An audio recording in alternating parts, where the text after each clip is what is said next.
inginnya kebersamaan. 3 bulan gaji mereka udah ketutup saat Betul. ini. Bagaimana kita bisa memberikan kesempatan bagi kawan-kawan kita yang modalnya setengah-setengah, yang modalnya minim, gitu ya. Dengan uang 1 juta, dengan uang 500 itu sudah bisa memiliki usaha minimarket. Kesetaraan sosial. Kesetaraan sosial, betul.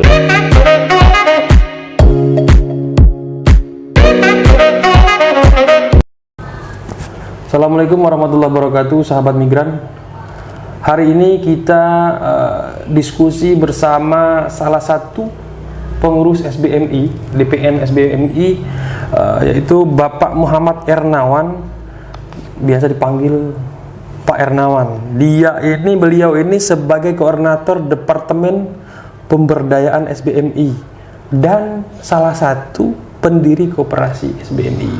Kita akan diskusi bahas tentang ekonomi kerakyatan yang dibina oleh SBMI terhadap teman-teman PMI Purna.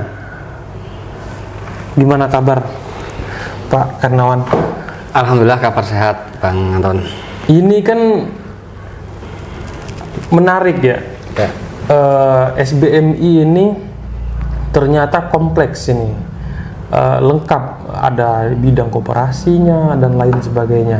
Nah, salah satunya itu Bapak Muhammad Ernawan ini sebagai koordinator bidang atau Departemen Pemberdayaan SBMI. Betul. Dan salah satu pendiri koperasi SBMI. Menarik ini karena SBMI MAR itu sudah ada 2 gerai ya. Salah satunya itu pilot projectnya yang di Jakarta. Dan yang kedua cukup besar dibikin katanya di Malang. Gimana itu bisa tercetus awal mulanya jadi menjadi salah satu sangat mungkin ini menjadi salah satu kompetitor dalam tanda petik yang teman-teman yang minimart yang lain itu. Baik Bang Anton ya. Jadi SBMI MAT ini berdiri dari inisiatif yang sangat sederhana awalnya. Jadi kita melihat kebutuhan sekaligus juga kesulitan yang dihadapi oleh kawan-kawan Purna BMI dan anggota keluarganya. Kalau terkait dengan potensi keterampilan itu sudah banyak dimiliki oleh kawan-kawan. Namun kesulitan yang sering terjadi adalah akses pasar. Kawan-kawan bisa produksi, cuman kemana harus memasarkan? Kalaukah dia harus memasarkan ke berbagai toko yang ada di daerahnya atau mungkin ke minimarket, supermarket, karena produknya kawan-kawan ini masih brandnya juga belum terkenal, artinya juga pendatang baru di bidangnya itu, ya kita tetap termarginalkan. Maka dari itu untuk mengatasi permasalahan ini kita solusinya adalah menciptakan pasar. Ini kan menarik nih, karena panjenengan ini backgroundnya juga bukan CPMI, bukan PMI Purna juga. Ya. Ini sebagai keluarga PMI Purna. Betul. Jadi saya adalah bagian dari keluarga PMI Purna. Dari kerja-kerja SBMI kami melihat bahwa kami sangat mengapresiasi kawan-kawan SBMI ini dalam hal mengadvokasi tidaklah memungut dari para korban, tidak mematok harga, benar-benar pro bono. Betul. Nah, untuk mendukung kerja-kerja kawan-kawan dalam hal mengadvokasi, membantu mendampingi advokasi itu tentu butuh support nih, butuh pendanaan. Bagaimana pendanaan itu bisa terus mengalir? Artinya SBMI harus menciptakan funding sendiri. Dari mana? Ya dari kemandirian ekonomi. Nah, maka dari itu kita harus waktu itu memikirkan bagaimana kita bisa fokus untuk pemberdayaan ekonomi. Maka dari itu SBMI melalui peraturan organisasinya pada tahun 2018 disepakati atau dibuat BO fokus untuk pengelolaan usaha itu kita dirikan koperasi SBMI. Dalam hal ini koperasi SBMI manajemennya tidaklah menyatu atau jadi satu dengan SBMI, harus terpisah.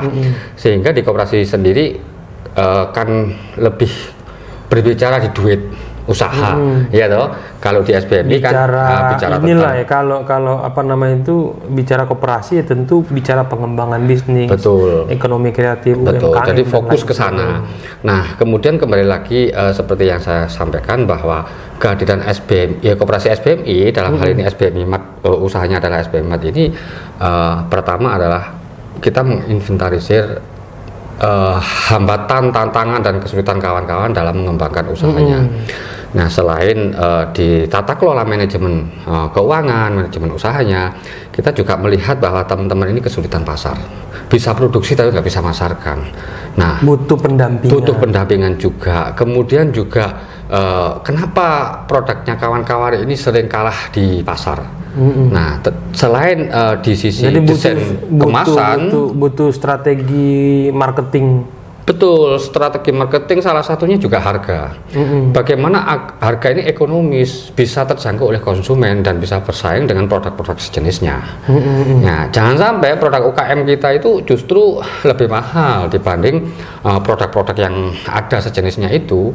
Nah, rata-rata itu yang menyebabkan kenapa produk kawan-kawan ini kalah bersaing di pasar. Jadi SBMI Mart ini kan bisa mensupport juga teman-teman PMI Purna walaupun dia nggak terlibat dalam apa namanya itu atau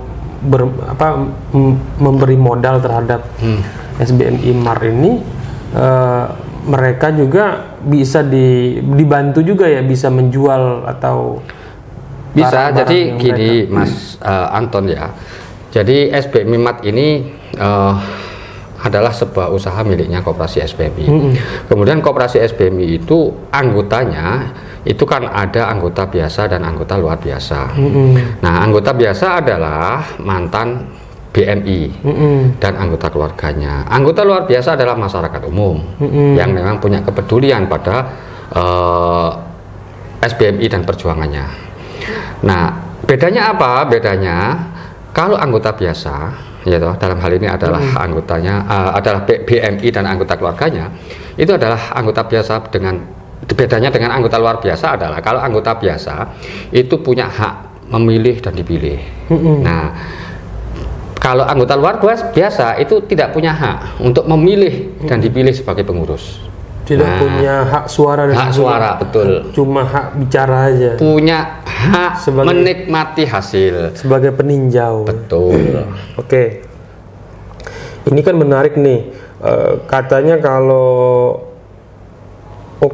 kalau mau bikin SBMI Mart di daerah kalian nih, misalkan ini dibahas ini kemarin kan, dengan catatan harus minimal pendirinya itu minimal 20 orang katanya.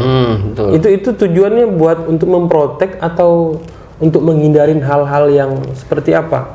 Jadi kita kembali pada prinsip ekonomi koperasi ya. Bahwa koperasi itu adalah ekonomi kerakyatan. Jadi tidak ada namanya monopoli, Mas Anton. Jadi untuk mencegah kapitalis ya. Jadi model monopoli.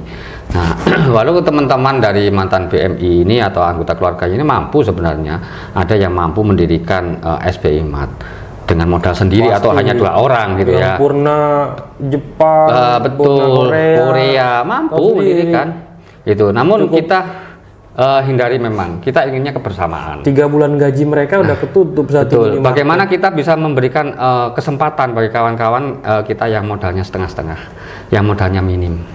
Gitu ya, dengan uang 1 juta, dengan uang 500 itu sudah bisa memiliki usaha minimarket. Kesetaraan sosial. Betul. Oke. Menarik ini. Lalu ini kan pilot project nih yang di Jakarta dan di Malang. Ada target gak sih koperasi ini? Misalkan tahun 2022 kita harus memiliki misalnya 100 gerai tersebar di seluruh Indonesia dan di kantong-kantong PMI.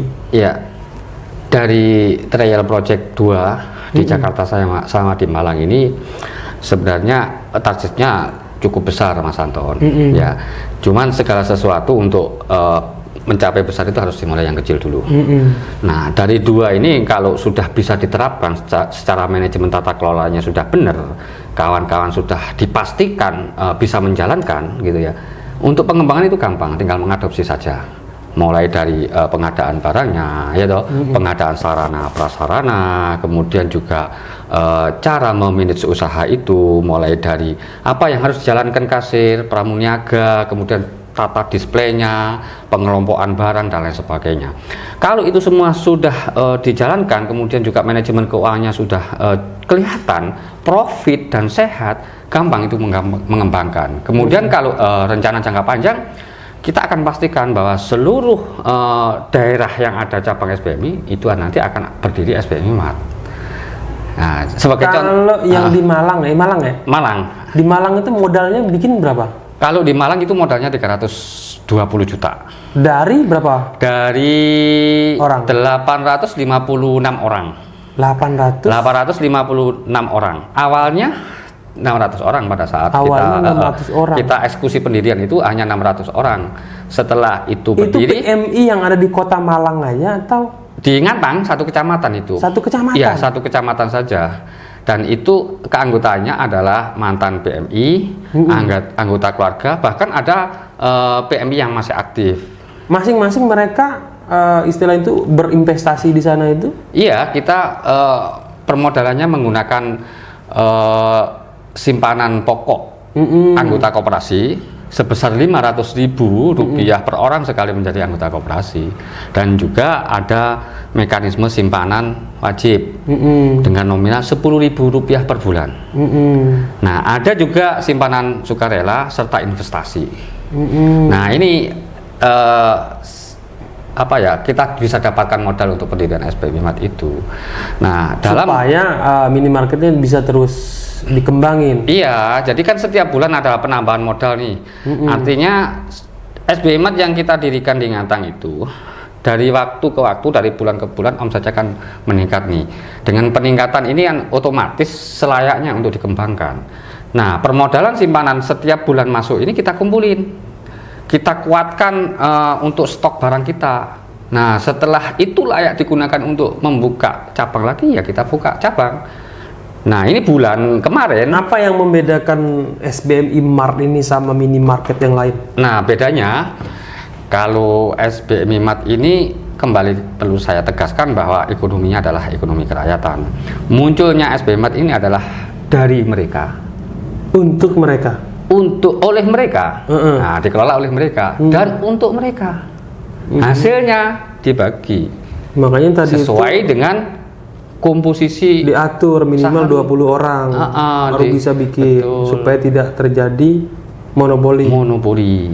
Ya kalau enggak repot nanti. Iya. Semua Korea mau bikin ini deh. Ya kita, tapi itu juga perlu kita kasih pemahaman ke kawan-kawan. Kita harus bisa menyatukan nih berbagai pandangan, berbagai pemikiran. Ada kawan-kawan itu yang sebenarnya enggan untuk usaha berbasis komunitas, pengennya saya usaha sendiri aja, nggak mau ribet-ribet.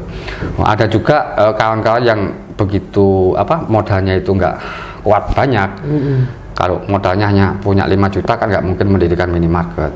Ya, mereka akan semangat nih untuk mematungkan modal ini gitu ya. Ini kalau ini nih yang pilot project yang di Jakarta. Ini kan posisinya SBMI Mart itu kan lumayan di lingkungan padat penduduk. Per hari rata-rata berapa kali transaksi? Kalau yang ada di Pengadekan SBMI Mart yang ada di Pengadekan Utara itu minimal 150 transaksi seharinya. Per hari minimal ya. Itu posisi kayak sekarang ini PPKM, kita tutupnya agak sore ya toh.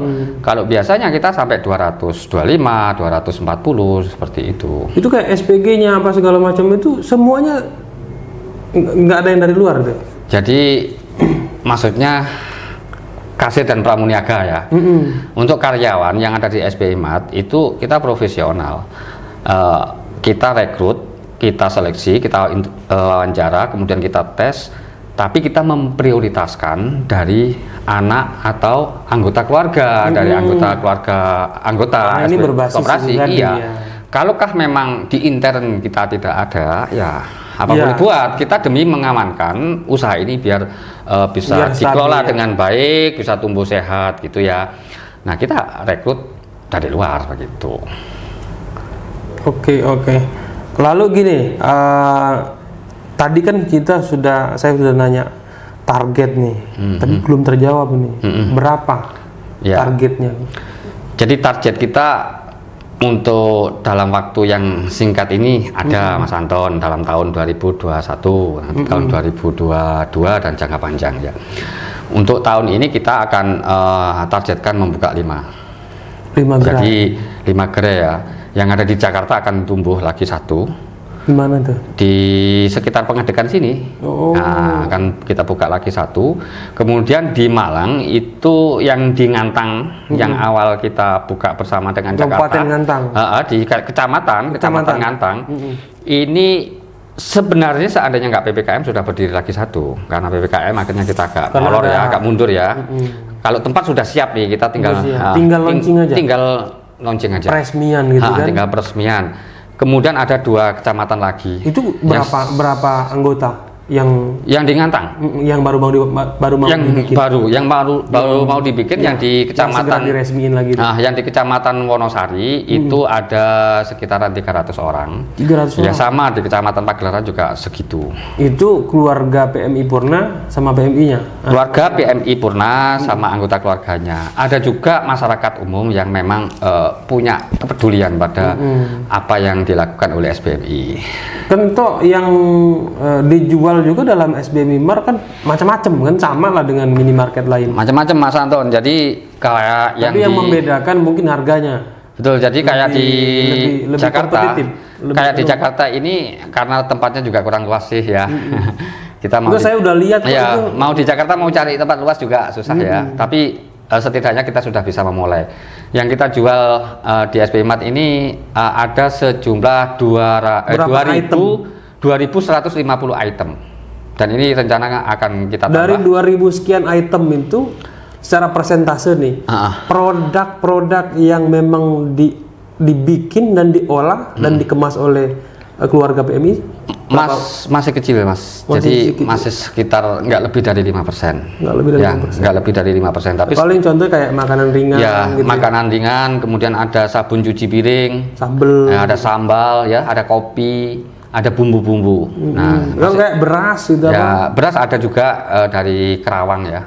Iya, kayak kantong-kantong PMI kan kayak berapa itu kan dari Cianjur itu kan bagus tuh. Tapi setidaknya kawan-kawan kan sudah berani memulai nih untuk membuka sebuah usaha ya toh, untuk dipasarkan di SBMI Mart. Dan tidak nutup kemungkinan dengan adanya SBMI Mart nanti akan tereksplor semua potensinya kawan-kawan. Yang bisa jahit nanti kita arahkan untuk membuat tasnya itu. Di Jakarta kan nggak bisa nih, nggak boleh nih sesuai aturan kemasan plastik kan nggak boleh nih. Kita pasti pakai yang ramah lingkungan. Ya kawan-kawan. Dan sekalian juga nih teman-teman SBMI seluruhnya nih bisa kampanye itu. Walaupun misalkan wilayah itu misalnya gubernurnya belum bikin aturan itu. Kita harus memulai nih mengkampanyekan itu supaya sampah-sampah plastik itu tidak terurai kemana-mana kan, macam-macam. Nah, dari ini teman-teman sudah mulai menggali ya mana yang bisa kita kerjakan. Ya, salah satunya tas. Ada yang jahit, ada yang nyablon, itu sendiri-sendiri. Kemudian juga seperti sabun cuci piring. Ternyata teman-teman kan punya kemampuan nih untuk membuat produk itu yang luar biasa. Ya, tinggal memang butuh panduan. Betul, gitu. Panduan dan juga keberanian untuk memulai Mas Anton. Gitu. Nah, kalau di Malang lebih banyak lagi item yang dijual, hampir 3.000. 3.000 item. Hampir 3.000 item. Dan itu banyak nggak di sana? Yang di Malang itu produk-produk hasil dari keluarganya? Itu lebih banyak daripada yang di Jakarta. Iya, karena kayak cemilan gitu. Cemilan. Kemudian juga bawang goreng. Kemudian juga kedelai, kacang-kacangan. Ya, yang mentah pun kita jual di SBMI Mart. Gitu ya. Terus perlu Mas Anton juga ketahui bahwa kita minimarket atau SBMI Mart ini adalah minimarket tidak seperti tadi Mas Anton tanya toh apa bedanya gitu ya dengan minimarket yang ada. Selain kita hak kepemilikannya adalah milik anggota banyak, kemudian nanti keuntungan juga akan dibagi sesuai dengan permodalan yang disertakan. Bedanya adalah kita semi grosir, Mas Anton. Semi grosir. Iya, semi grosir. Jadi harganya beda beti lah ya sama harga bergrosir. Iya, selain itu kita tidak ingin nih dengan berdiri minimarket itu seperti pertokoan modern, tapi justru mematikan Contohnya warung-warung kemarin kelontong yang kecil-kecil di desa. yang saya gitu tahu, yang isu-isu COVID yang berapa hari ini kan melonjak tuh. Alhamdulillah nih berapa hari terakhir ini sudah menurun kan. Bahwa ada susu beruang, seharusnya misalnya harganya sekian, tiba-tiba di markup sama beberapa toko yang memang jual itu. Nah, itu kan hanya keuntungan sesaat dan itu justru sebenarnya mematikan image dari pasar kita sendiri. Merusak pasar. Merusak pasar, kita yang komitmen saja. Jadi jangan, SBMI Mar kemarin nggak ikut-ikutan ya? Enggak lah, enggak. Kalau belinya sekian, harga Kita pasar sekian, udah segitu aja. ambil aja barang itu 9.000 di pasar dengan kelangkaan barang langsung dinaikkan jadi 25.000. Enggak, kita tetap aja jual yang normatif harga aja. Normal aja. Harga normal 9.000, 10.000 udahlah seperti itu. Gitu. Janganlah kita mempersulit konsumen gitu loh.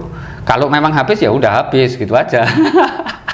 Jangan memainkan harga lah yang terlalu karena di luar. targetnya kan beli stok habis. Iya, beli stok habis, kan habis. Jangan memainkan yang harga. penting muter. Gitu. Betul. Dan perlu saya jelaskan, Mas Anton, yang tadi minimarket semi grosir itu warung kelontong yang ada di desa. Satu juga sumber ekonomi dari masyarakat kecil. Jadi warung kelontong yang di desa dekat-dekat itu, ya baik itu milik anggota maupun non anggota, itu kalau bisa jadi mitranya kita bina, kita kasih akses mendapatkan barang dengan harga yang bisa relatif lebih murah gitu. Bahkan dia bisa ngambil barang di sana dan bisa dijual lagi. Betul. Selain kita ngecer, warung-warung kelontong itu bisa belanja yang partai besar. Nah, dengan harga yang relatif murah dibanding dengan mereka harga sekarang bersaing lah gitu. Sehingga di situ selain kita suplai dengan harga yang ringan, kemudian kita juga asistensi terkait dengan manajemen tata kelolanya. Soalnya banyak warung-warung ini yang di masyarakat, bahkan di anggota kita sendiri, ini warung awalnya itu terisi penuh barangnya, tapi tiba-tiba sekian bulan, sekian tahun barang ini habis di display itu. Karena ada kesalahan manajemen dalam hal tata kelola keuangannya. Tidak dipisahkan antara uang untuk rumah tangga dengan uang untuk usaha. Berarti dengan hadiran SBMI Mar ini bisa menjawab bahwa hadirnya minimarket itu, tidak semua minimarket itu mematikan warung kelontong tetangga. Iyalah, jangan jadikan pesaing mereka. Justru harus dirangkul. Harus dirangkul, kita bareng-bareng gitu loh. Karena kan kalau bisa diedukasi. Nah, sehingga kehadiran kita walau di pelosok nggak akan menjadi protes. Kenapa? Karena kehadiran kita justru sangat didambakan oleh masyarakat. Gitu. Kita akan berikan asistensi secara gratis, kita akan bantu kesulitan-kesulitan kawan-kawan. Bahkan kalau perlu, warung-warung kelontong itu pakai aplikasi lah, gitu ya, aplikasi yang mudah diterapkan sehingga bisa mengetahui berapa sih barang kami sisanya, tanpa menghitung barang sudah kelihatan di HP-nya. Kemudian berapa sih keuntungan saya sehari, itu bisa dilihat langsung di HP-nya. Ini yang perlu juga kita edukasi gitu lah. Gitu. Karena berarti modal awalnya paling kecil itu kalau mau bikin minimarket itu relatif, Pak Santo. Relatif. Tergantung dengan memang kapasitas di sananya. Iya, jadi kita bisa kalau modal besar kita bikin. Normalnya sekarang itu satu orang berinvestasi itu rata-rata 1 juta lah kawan-kawan. Selain tabungan simpanan pokok 500 sama investasinya 500, 1 juta. Kemudian setiap bulannya 10.000. 1 juta aja kalau orang 100 sudah bisa mendirikan minimarket. Lalu pembagian dividennya? Sesuai dengan persentase itu. Nah, katakan pakai rata-rata semua itu investasinya 1 juta. Jadi enak baginya rata aja. Oh iya, kalau semua sama 1 juta enak ini bagi. Kita dapat duit 10.000 nih. Ya udah langsung dibagi orang 100 atau orang 10 atau orang 20. 1.000 gitu. Betul, gitu. Lebih simpel ya, enggak jelimet. Enggak. Nah, seperti itu. Oke. Baik. Ini berarti kehadiran SBMI Mar ini bisa menjawab kebutuhan-kebutuhan terutama ini keluarga PMI dan PMI Purna. Terima kasih Pak. Sebentar Mas Anton, tadi masih ada nih. Ada nih. Tadi yang masih belum selesai saya bicara, Mas Anton sempat potong ya, terkait dengan kenapa sih produk UKM-nya kawan-kawan di pasar itu kalah bersaing harga. Ya, perlu Mas Anton ketahui juga bahwa bersaing harga ini kalah karena bahan baku yang digunakan untuk produksi itu sudah mahal.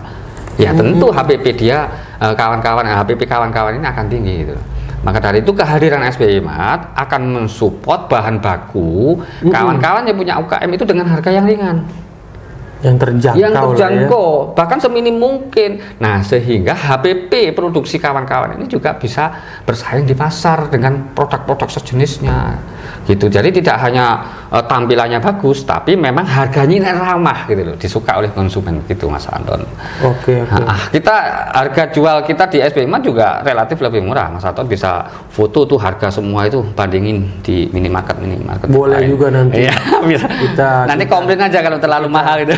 Kita bikin semi investigasi.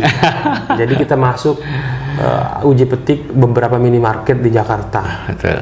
Datang ke Pegadegan. Ya. Dekat sini kan dekat Pegadegan itu kan banyak juga. Ada Alfamart, Indomart. Ya. Bisa kita istilahnya itu bandingkan. Ya, 2 hari yang lalu kami juga sempat ditelepon nih ditelepon oleh mantan BMI dari Hong Kong.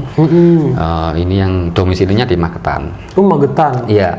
Tempatnya Tape Uli. Iya, beliau telepon ke saya. Dia punya modal yang lumayan banyak.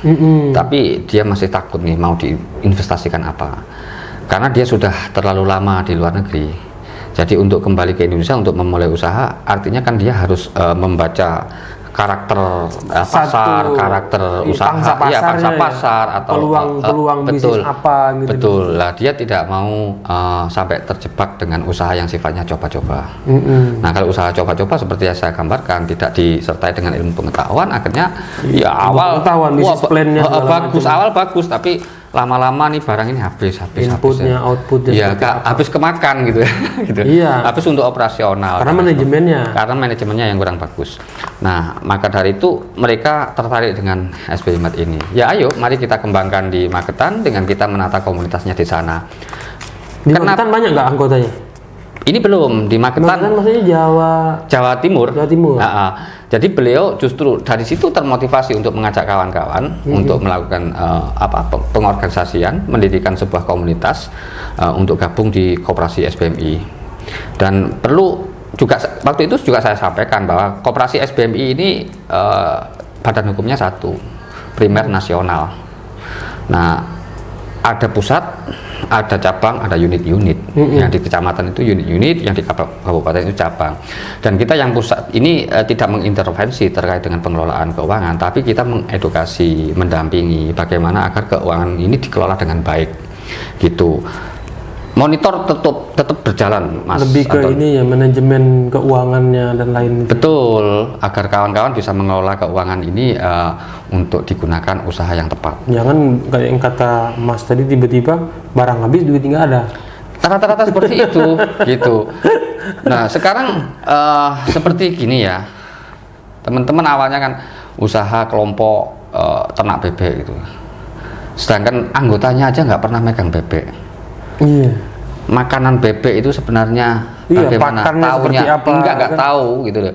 Yang pakan yang bisa menghasilkan daging yang bagus, teman-teman juga nggak paham. Udah ikut-ikutan di sana berhasil gitu.